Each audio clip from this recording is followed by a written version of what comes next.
It's an incredible story of survival, and you're so positive, and that's what I love, and that's probably why you are still sitting here on this earth, is because there's so much between the mind body connection and the faith that you have, right, in your healing process.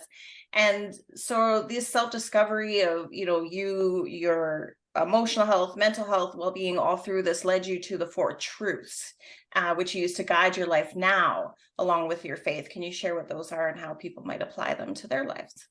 Sure. So the four truths are just, I call them sort of the bedrock of my soul. They're just a good place to build a quality life off of. And I have them written here on a Post-it note on my desk. So I see them multiple times every day, and they constantly get reinforced in my brain. And they're just one sentence. So here they are. First one is control your mind, or your mind is going to control you.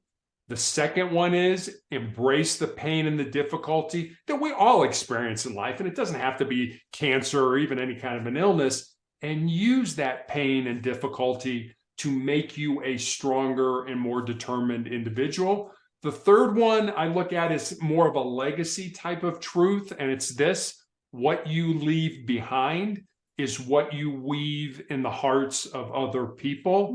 And then the fourth one I think is pretty self-explanatory.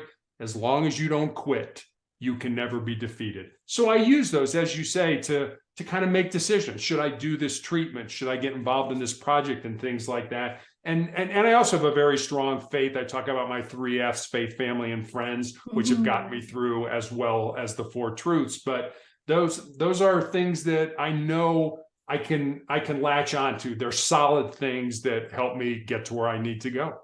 Absolutely. I think they're all really great points.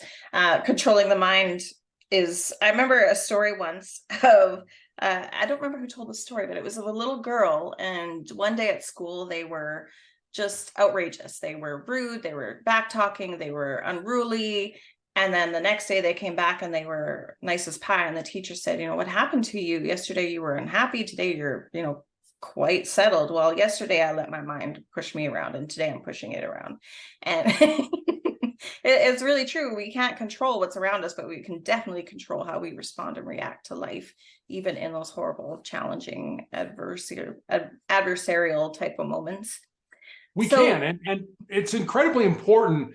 And I try to tell everybody I see this: be very careful how you talk to yourself. The self-talk that we all have. Because if you talk to yourself negatively enough, eventually you're going to hardwire your brain to believe that. I always use the analogy, the fact that I play basketball, the same part of your brain that lights up when you actually shoot, say, free throws, for example, is the same part of your brain that lights up when you think about shooting free throws. So, if you keep telling yourself, I'm bad at math, I'm bad at math, I'm bad at math, eventually you're going to be bad at math. It's going to hardwire itself to the point where, I'm no good at calculus or algebra or trig or even addition, and that. So be very careful how you talk to yourself. Absolutely. And I would think too, even with your diagnosis and that, especially a cancer, I mean, that's a scary word. There could be a lot of fear, and fear can really change our perception of things. And a good friend of mine said to me the other day, recognize who you are without fear and make decisions based on, if I didn't have fear in this moment, what would I actually do? And that's that mind over matter piece, right? Because you could easily be afraid and make decisions based on the fear, but you're not doing that. You're making decisions based on your faith instead. I am.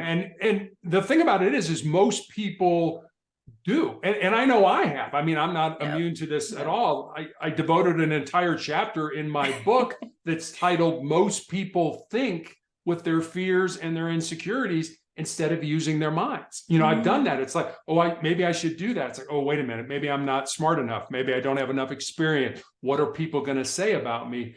That's thinking with our fears and our insecurities. And I always tell when I speak, especially young people, if there's something in your heart, something in your soul that you believe you're supposed to do, but it scares you, go ahead and do it. Because at the end of your life, the things you're going to regret are not going to be the things you did. They're going to be the things you didn't do. And by then it's going to be too late to go back and do them.